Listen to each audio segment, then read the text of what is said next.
Digital Congo FM. La radio Digital Congo vous propose l'émission Limitless, produit par True Africa. Digital Congo FM. Bonjour, c'est Claude Grunitzky et je vous présente Limitless. Limitless est un podcast produit par True Africa qui pose les questions qui comptent pour l'Afrique. Nous cherchons des solutions africaines aux problèmes africains. Dans chaque épisode, nous posons à 3 invités une question qui compte pour les Africains. Et, sans surprise, ils ne sont pas toujours d'accord. Dans cet épisode, on parle de mode. L'objectif au début n'est pas simplement de fabriquer dans un pays en particulier. Eh bien, je crois que l'investissement est la clé. Mais une grande partie des difficultés auxquelles nous sommes constamment confrontés concernent les contrôles de qualité, le coût de la fabrication locale. La mode africaine a le vent en poupe. La plus grande pop star du monde, Beyoncé, défend désormais les créateurs africains. L'un des musées les plus célèbres, le Victoria and Albert Museum de Londres, consacre une exposition à la mode africaine. Mais je pense que sur le continent, des efforts restent à faire.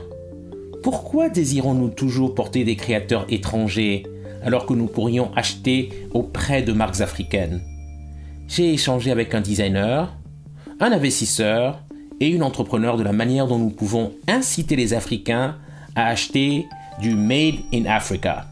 Mon premier invité est Moses Turariwa. Le designer et directeur créatif de la marque rwandaise de haute couture Motions. Il fabrique ses vêtements entre le Rwanda et l'Italie. Ces interprétations modernes de tenues de cérémonies traditionnelles ont été présentées dans l'exposition au Victoria and Albert. Voici notre conversation qui était en anglais. J'ai demandé à Moses s'il estime que l'expertise locale existe. Cela a été un long voyage pour trouver l'esthétique fondamentale de la marque, mais aussi la mienne en tant qu'artiste. Et enfin pour trouver les ressources qui peuvent soutenir mon idée. Donc non, l'objectif au début n'est pas simplement de fabriquer dans un pays en particulier.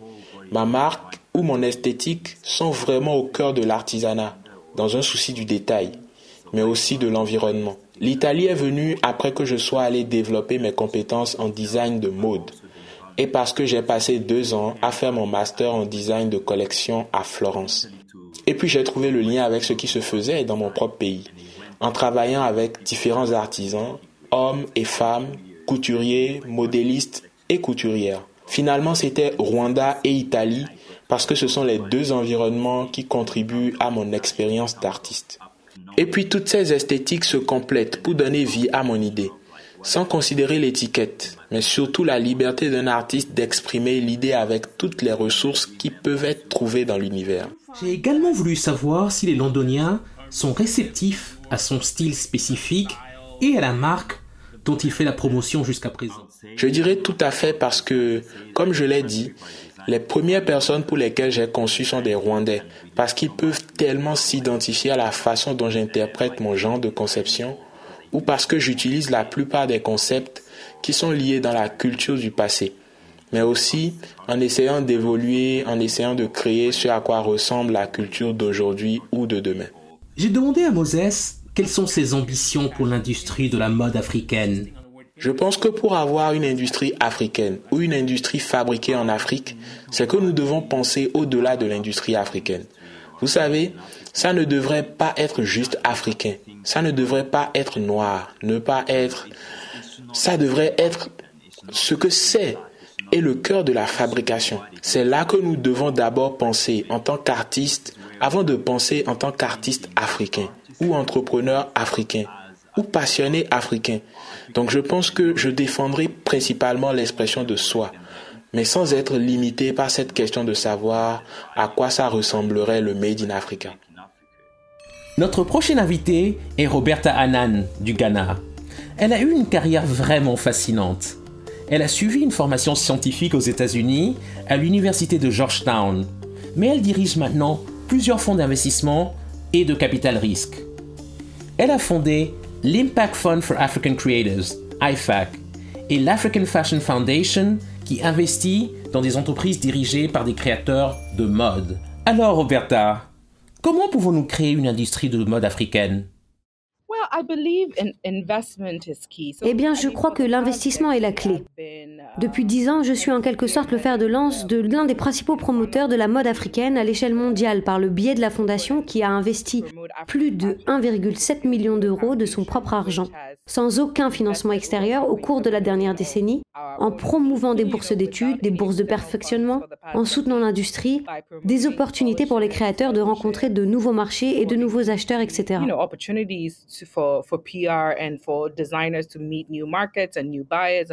Mais je crois que le financement seul n'est pas important. Ce n'est pas le seul facteur. Je pense que nous devons aussi nous débarrasser de la gueule de bois post-coloniale. Vous savez, avoir confiance en ce que nous avons parce que nous sommes une source d'inspiration pour les autres marchés. Et nous devons nous réveiller et comprendre ce que c'est. Et je pense que c'est en train de se produire. Oui, ça arrive. Les choses évoluent, mais je me demande comment concrètement. Regardez Kenneth Eze, un créateur nigérian qui fait partie de nos premiers boursiers. Il a été finaliste du prix LVMH. Vous avez des gens comme Naomi Campbell qui portent des vêtements de créateurs africains. Il y a donc eu un changement. Il y a une forte demande pour notre créativité et pour les marchés internationaux et établis. Et puis, un autre élément clé est l'éducation. C'est vrai. Je siège au conseil d'administration de l'école de mode et de design Condé Nast.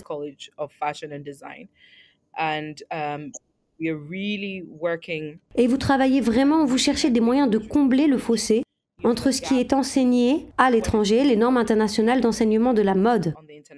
C'est ce qui nous manque réellement ici sur le continent.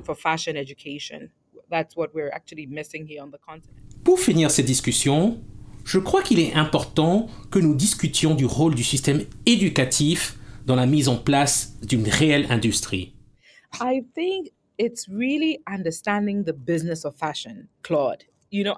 Je pense que c'est vraiment comprendre le business de la mode, Claude. Vous savez, je pense que nous n'apprenons pas que beaucoup de nos créateurs de mode ont cette capacité créative de concevoir et de faire de beaux vêtements, mais pas à grande échelle. Ils n'ont pas les compétences, l'infrastructure pour produire à grande échelle. Donc, par exemple, ils ne peuvent pas produire des centaines ou 200 pièces du même produit. Il n'y a pas cette approche industrielle. C'est très personnalisé, ce qui est vraiment bien et unique. Mais pour être compétitif et gagner de l'argent, vous devez trouver des moyens de commercialiser votre activité. Donc, ce n'est pas seulement la créativité, c'est l'aspect commercial de la créativité. Mon prochain invité est Zaïd Osman, l'entrepreneur derrière la marque de streetwear Grade Africa. Né en Afrique du Sud, il a passé son enfance aux États-Unis. À son retour, il a commencé à vendre des baskets américaines. Il a ensuite lancé Grade Africa, qui possède désormais des boutiques sur le waterfront à Cape Town et au Mall of Africa à Johannesburg, en Afrique du Sud. Nous avons commencé notre discussion en échangeant sur la manière dont le fait de vivre aux États-Unis a façonné son style. Voici notre conversation, qui était en anglais. Je m'appelle Zaïd. Je suis né à Stellenbosch, en Afrique du Sud. À l'âge de 4 ans, j'ai déménagé aux États-Unis, à Richmond, en Virginie, avec ma famille immédiate et je suis resté jusqu'en 10e année. En 10e année, mes parents voulaient en quelque sorte que nous revenions en Afrique du Sud afin qu'ils puissent nous présenter ou nous réintroduire à notre culture. Quand je suis revenu en Afrique du Sud, mes frères aînés et moi-même avons commencé à importer beaucoup de chaussures des États-Unis. Donc des marques comme Jordan, Uptempos, Z-Phrase, ou comme les baskets Nike et comme les chaussures de baseball signature parce que les autochtones voulaient vraiment ces articles. Et quelques années plus tard, j'en ai eu assez d'importer et de revendre presque constamment ce type de produits. Et c'est là que j'ai eu vraiment envie de créer ma propre marque et une sorte de marque qui représente l'Afrique du Sud, mais aussi l'Afrique dans son ensemble. Notre approche sur ce podcast est de promouvoir le potentiel du continent. On peut donc se demander où les produits de Grade Africa sont fabriqués. Cool. Donc actuellement, à peu près tout est encore fabriqué en Afrique du Sud. Nous avons donc des usines avec lesquelles nous travaillons à Johannesburg et au Cap. Au fur et à mesure que nous grandissons, je ne sais pas combien de temps nous pourrons le faire car à mesure que nous nous développons, Nous devons évidemment augmenter les opérations et la production. Mais dans une situation idéale, je voudrais toujours produire en Afrique du Sud ou en Afrique dans son ensemble. Nous avons également travaillé avec des usines en Éthiopie qui fabriquent des chaussures en cuir vraiment incroyables.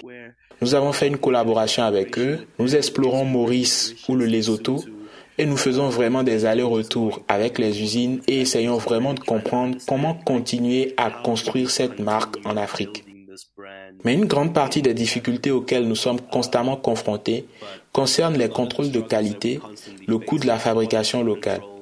Ce sont des défis importants parce que quand vous comparez cela avec l'Asie, c'est un monde différent. Si je regarde l'Asie est à peu près le centre manufacturier du monde. Donc vous aurez toutes ces énormes sociétés que sont Nike, Adidas, Puma qui fabriquent en Asie et à mesure que nous nous développons, nous sommes contraints. Il s'agit potentiellement de construire nos propres usines localement et de former la main-d'œuvre. Mais encore une fois, cela dépend du flux de trésorerie et de la capacité de vraiment soutenir et maintenir les choses comme des subventions gouvernementales que nous avons constamment essayées et que nous avons du mal à concrétiser réellement. Donc c'est aussi frustrant parce que vous savez, la vision que nous avons pour cette marque est en grande partie née et fabriquée en Afrique. Mais encore une fois, le soutien que nous obtenons de la part des plus grandes organisations est très mince. Les décideurs doivent plus écouter la société civile. Donc je voulais savoir dans quelle direction doivent aller les décideurs politiques, les législateurs ou même les responsables gouvernementaux qui tentent de promouvoir l'industrie de la mode africaine. Je pense que le conseil que je donnerais, c'est de regarder profondément sur le terrain, les gens qui essaient vraiment de le pousser. Et je veux dire, même si je regarde Grid dans son ensemble, autant que c'est une marque de mode, cela représente toute une communauté. Nous avons des designers de divers cantons, des gens qui travaillent dans des magasins de détail. Et ces gens, c'est très local. C'est littéralement quelque chose que nous avons essayé de faire et nous le faisons. Nous responsabilisons actuellement ces personnes. Nous travaillons actuellement avec une fabrication locale. Je ne comprends pas vraiment pourquoi il n'y a pas encore d'aide des grandes organisations. Oui, dans un monde idéal, nous chercherions à distribuer ce produit né en Afrique du Sud aux détaillants aux États-Unis. Nous avons entendu un entrepreneur de mode, un designer et une investisseuse. On peut clairement dire quand on les écoute qu'il n'y a pas de réponse simple. Mais nous pensons que le potentiel de l'Afrique est illimité, tout comme les réponses aux défis auxquels nous sommes confrontés. En tout cas, toutes les marques africaines ont besoin de soutien, de la part des investisseurs et des consommateurs. Les vêtements doivent être fabriqués en Afrique, mais ils doivent aussi être achetés en Afrique. C'est pourquoi vous devez soutenir les créateurs de mode, les entrepreneurs et les marques africaines. Merci pour votre écoute. Ce podcast est rendu possible grâce à une subvention du département d'État américain et de la fondation Sinfire. Vous pouvez écouter ce podcast sur toutes les bonnes plateformes et sur www.trueafrica.co/limitless.